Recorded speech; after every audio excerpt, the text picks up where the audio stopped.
Olá, o MT2 desta segunda-feira, dia 29 de novembro, está no ar com as imagens do temporal que atingiu hoje a região metropolitana. A chuva começou no início da tarde e continua até agora em algumas regiões de Cuiabá e Várzea Grande. De acordo com o Instituto Nacional de Meteorologia, há risco de temporal em cerca de 100 cidades de Mato Grosso, com alertas amarelo e laranja. A gente está vendo imagens ao vivo há pouco do Córrego do Barbado, agora um trecho da Avenida do CPA na capital. Apesar da chuva, as altas temperaturas também são registradas. Hoje a máxima ficou perto de 35 graus, amanhã tem previsão de mais chuva. E vamos aos destaques de hoje. Começa a aplicação da segunda dose para os adolescentes a partir de 12 anos de idade em Cuiabá. Mas tem muitos jovens dessa faixa etária que não tomaram nem a primeira dose. Os reajustes previstos nas mensalidades das escolas particulares para o ano que vem. E no dia da onça pintada, uma reportagem mostra que o Pantanal se transformou em um dos principais destinos brasileiros para a contemplação desses animais. A partir de agora, no MT2.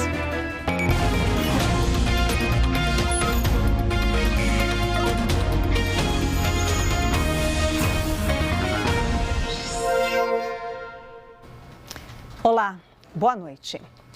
Continua internado em estado grave no Hospital Municipal de Cuiabá o piloto que sobreviveu a um acidente com um avião agrícola ontem em Paranatinga. Ele sofreu queimaduras graves pelo corpo. O Rafael Medeiros tem as informações. O acidente aconteceu ontem numa fazenda no município de Paranatinga, sudoeste de Mato Grosso.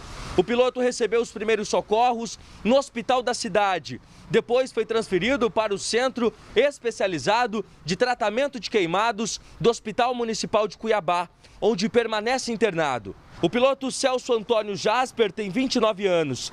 Ele iria fazer a primeira pulverização em uma área da fazenda para o plantio de soja. Segundo o piloto, a aeronave teve pane no motor, caiu numa região de mata e pegou fogo.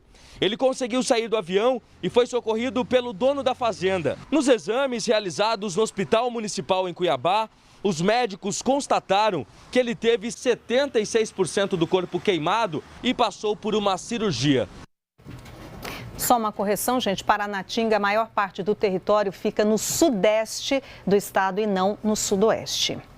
E um acidente por volta das 3 da tarde de hoje deixou o trânsito bloqueado na BR-364, na Serra de São Vicente. A concessionária e a Polícia Rodoviária Federal atenderam a ocorrência que envolveu 2 veículos de carga, uma carreta e um caminhão. Chovia no momento do acidente e um veículo bateu na traseira do outro. Ninguém ficou ferido. O tráfego ficou totalmente interditado por mais de 2 horas, mas neste momento está liberado.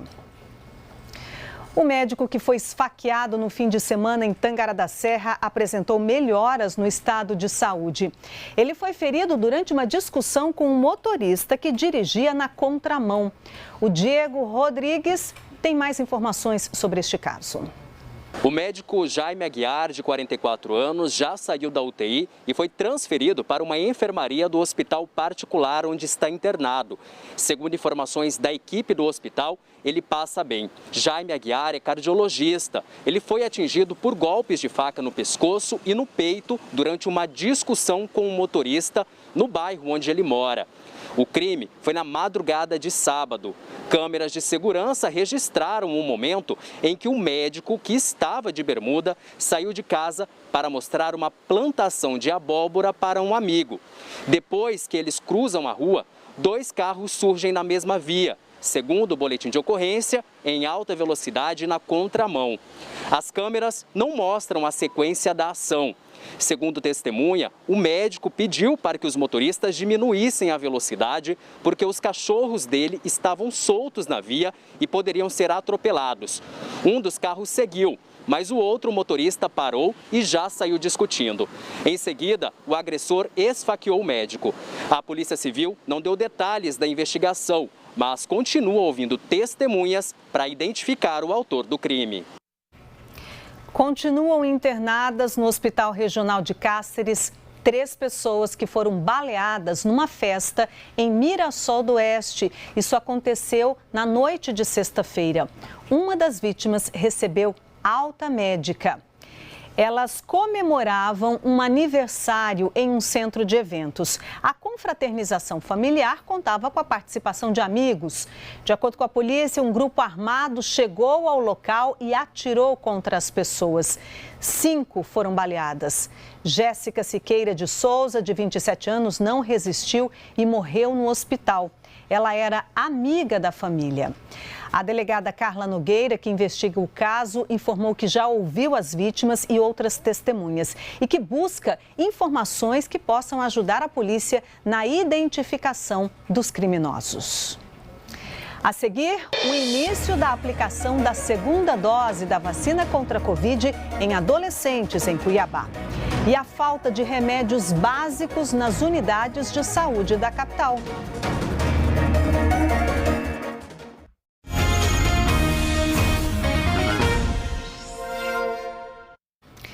Quem procura as unidades de saúde de Cuiabá, como os postos e as policlínicas, tem reclamado da falta de remédios.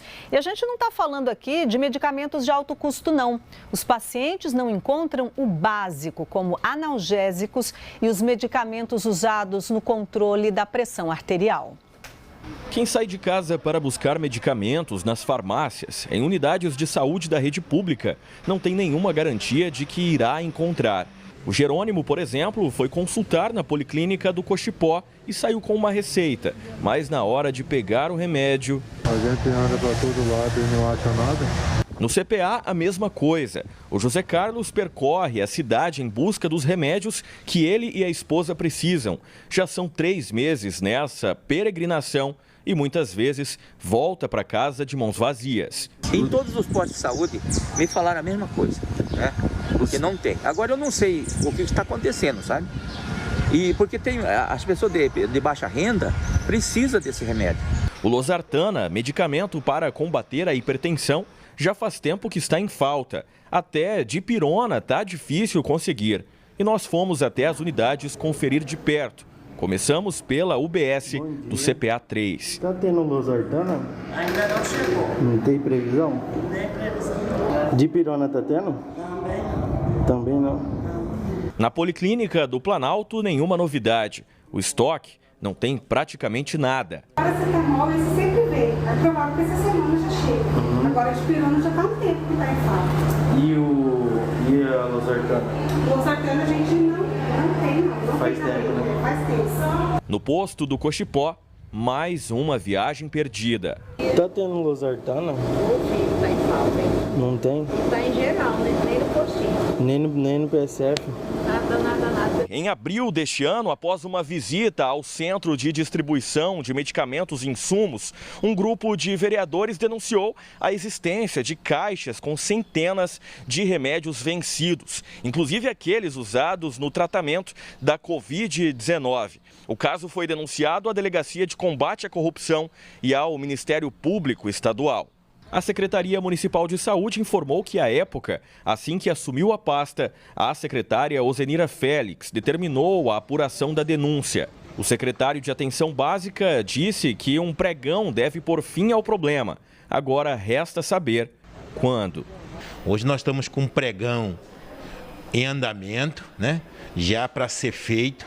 Nós esperamos que dessa vez as empresas aderem, já que a questão de matéria-prima, esse questionamento, nós já estamos no momento fora da pandemia, nós possamos ter êxito nesse pregão e abastecer nossa rede de atenção básica com todos os medicamentos hoje que é de atribuição da rede básica para abastecer nossas unidades. E começou hoje a aplicação da segunda dose da vacina contra a Covid para adolescentes em Cuiabá. Bárbara Fava, ao vivo, traz as informações para a gente. Muitos jovens tomando a segunda dose e muitos outros sequer a primeira dose tomaram, né, Bárbara? Boa noite. Boa noite, Luzimar. Boa noite a todos. Isso mesmo, a vacinação para adolescentes, a partir de 12 anos, começou no dia 4 de outubro aqui na capital, aqui em Cuiabá.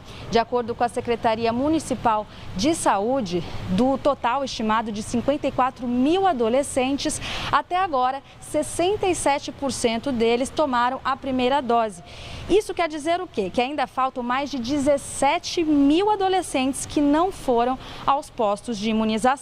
A equipe da campanha de vacinação faz um apelo para que os pais façam cadastro no site e já levam o filho ou a filha para tomar a primeira dose. No caso de adolescente que não tenha CPF, que é pedido no cadastro, a orientação é para que o responsável vá diretamente a um polo de imunização em Cuiabá, como este aqui onde eu estou, aqui no Senai Porto, com todos os documentos que são pedidos. Ninguém vai ficar sem vacina porque não tem CPF, viu? E para quem tomou a primeira dose, lá no começo de outubro, a segunda dose já está sendo aplicada. E a gente lembra, Luzimar, que para os adolescentes de 12 a 17 anos, a dose que está sendo, o imunizante está sendo aplicado é o da Pfizer e que tem um intervalo de 56 dias entre a primeira dose e a segunda dose. Luzimar. Muito obrigada, Bárbara, pelas informações e pelas orientações. E agora a gente vai ver a atualização dos dados da pandemia, segundo o boletim da Secretaria Estadual de Saúde.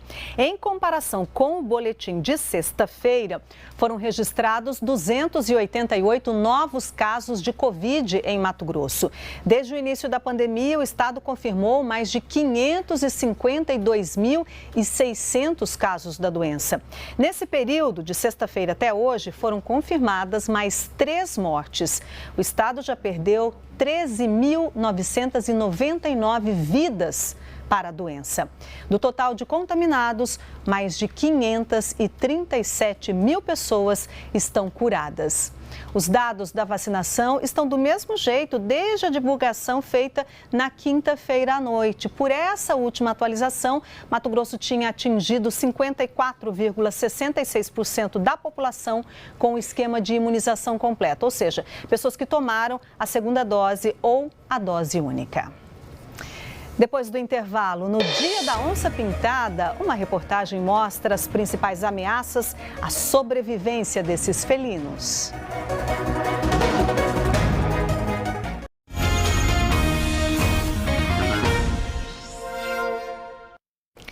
O Cuiabá enfrenta amanhã o Palmeiras na Arena Pantanal pela 36ª rodada do Brasileirão.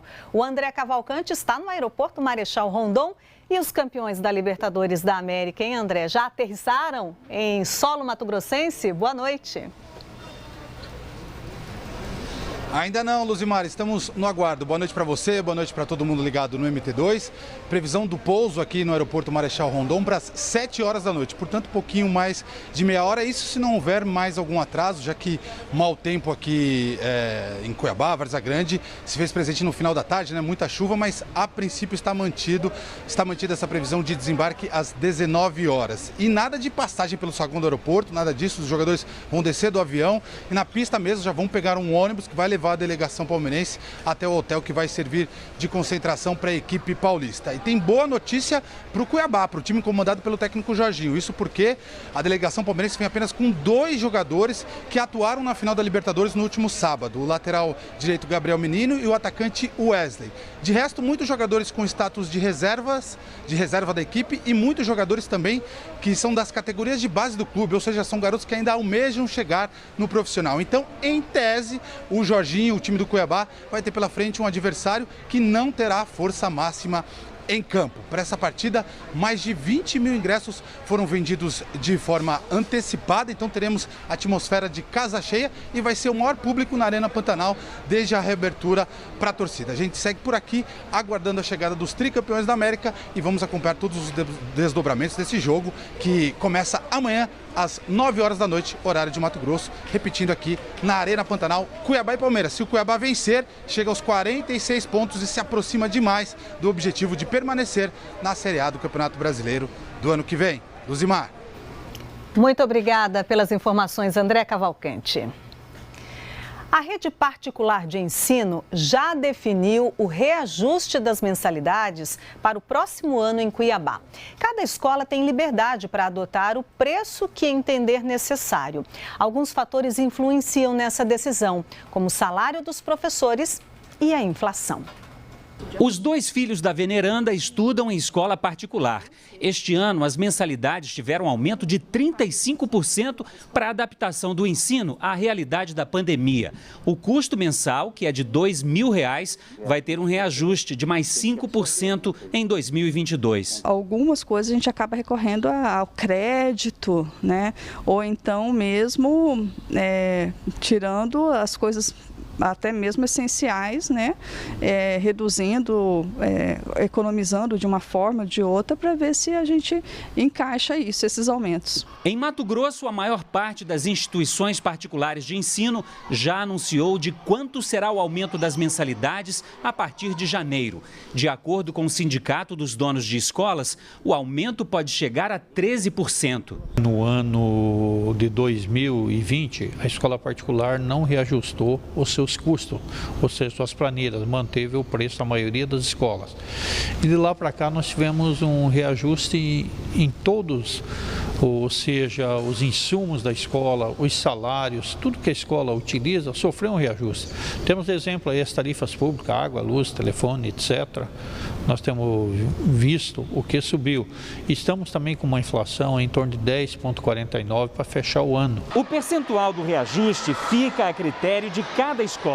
Os pais podem ter acesso à planilha de custos, que justifica o aumento das mensalidades. Nesta escola de ensinos fundamental e médio, as mensalidades sem desconto custam entre R$ 1.000 e R$ 1.200. Este ano, além de uma reforma no prédio, foram comprados computadores para aulas online, aparelhos de ar-condicionado e equipamentos de segurança eletrônica. De acordo com a direção, esses investimentos, somados aos reajustes salariais, justificam um aumento de 10% nas mensalidades em 2022. E a base que nós temos para fazer esse acréscimo desse percentual na nossa mensalidade vem do dissídio dos professores, investimentos que nós fazemos na escola, na estrutura e na parte pedagógica também. A gente não ultrapassa o valor da inflação, né?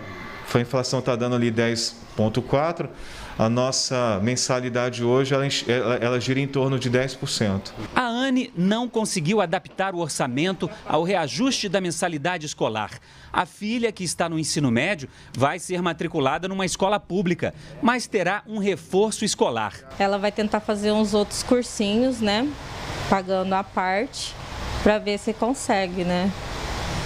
Ter uma melhor qualidade, né? Deve sair na quarta-feira, dia 1º, o gabarito do Enem. Ontem foi o segundo domingo do Exame Nacional do Ensino Médio.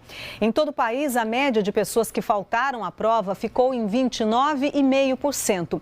Mato Grosso ficou acima da média nacional. Aqui no estado, do total de inscritos, 32,5% faltaram às provas que foram aplicadas em 57 municípios. O resultado do Enem está previsto para sair no dia 11 de fevereiro. Mato Grosso é um dos estados com maior número de microempreendedores individuais. A pandemia é uma das razões para esse aumento. E esse número deve continuar crescendo, já que tem muita gente na informalidade que tem interesse em regularizar o negócio.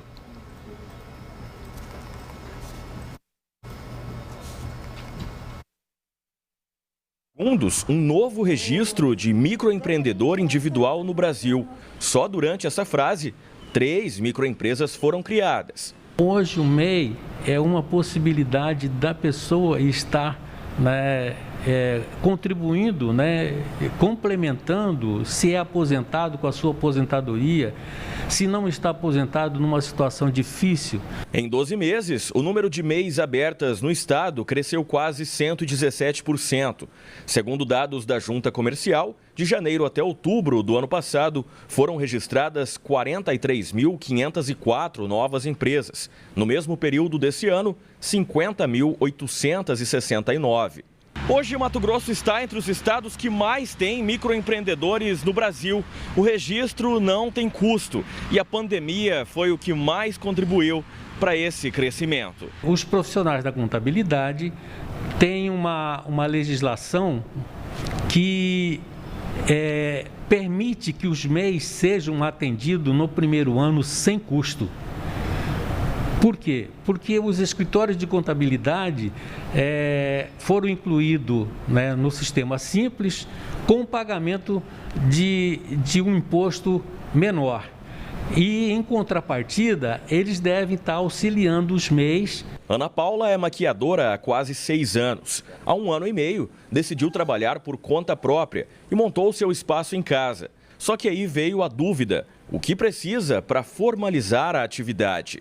Onde me cadastrar, que documentos levar, qual que é o que eu vou pagar, é falta de orientação mesmo. A preocupação com o futuro aumentou a vontade de ter o registro. Eu quero me regularizar para isso, para meus direitos trabalhistas futuramente, e eu sei que tem alguns benefícios, né?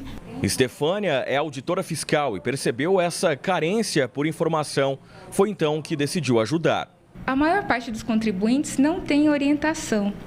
Então, o fisco, o auditor fiscal, ele constitui o crédito tributário através do lançamento. Só que nós temos uma função de orientação. Ela criou um canal nas redes sociais com dicas, esclarecimento de dúvidas. E também visita grupos de pessoas, como esse aqui, formado por costureiras. Uma forma de descomplicar e tentar reduzir a inadimplência, já que entre os 11 milhões de microempreendedores brasileiros, 9 milhões estão com o nome sujo. A maioria das pessoas desconhece que o cadastramento não é suficiente para ter acesso aos benefícios sociais. O pagamento em dia, sim.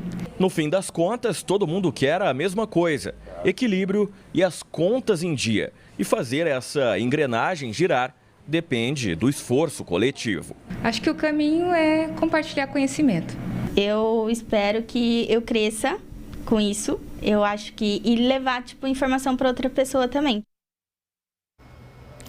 29 de novembro é o Dia Nacional da Onça Pintada. A data foi criada pelo Ministério do Meio Ambiente em 2018 para chamar a atenção sobre a importância do maior felino das Américas.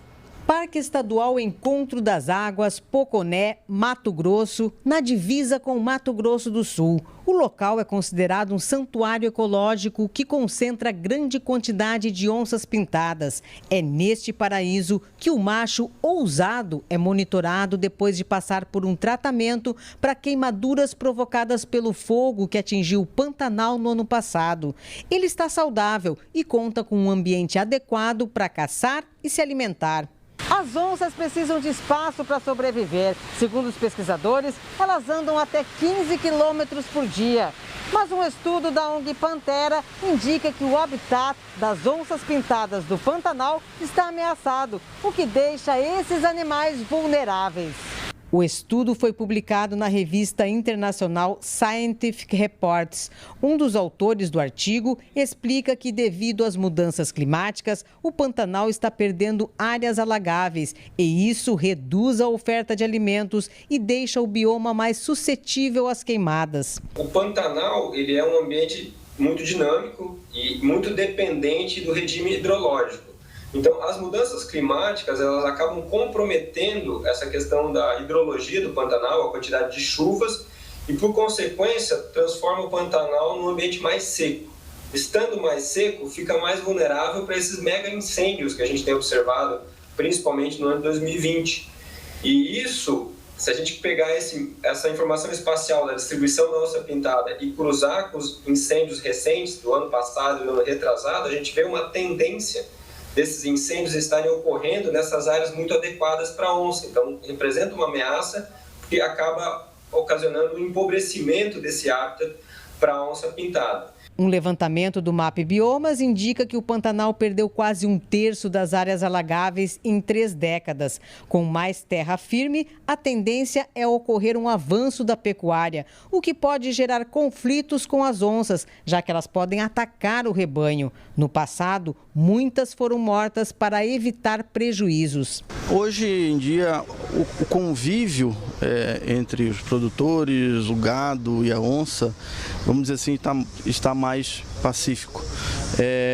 Já existe um entendimento dentro da classe produtora do Pantanal de que a onça pode ser uma fonte de renda e ela estando presente dentro da fazenda, o produtor pode também ganhar com isso. Muitas fazendas já conciliam a criação de gado com o turismo de contemplação, com observação de onças, como alternativa de renda. A facilidade de se observar onça no Pantanal do Mato Grosso fez com que o Pantanal se tornasse a melhor opção de turismo para quem já foi à África 2 ou 3 vezes. Então nós temos hoje um contingente gigantesco de turismo de fotografia que vem ao Pantanal especificamente para ver a onça. O MT2 termina aqui. Você pode rever as reportagens no Globoplay e também nos acompanhar nas redes sociais que você está vendo aqui embaixo. A gente encerra com mais imagens ao vivo da capital nesta segunda-feira de chuva e tem previsão de mais chuva por aí. Boa noite. Tchau, pessoal.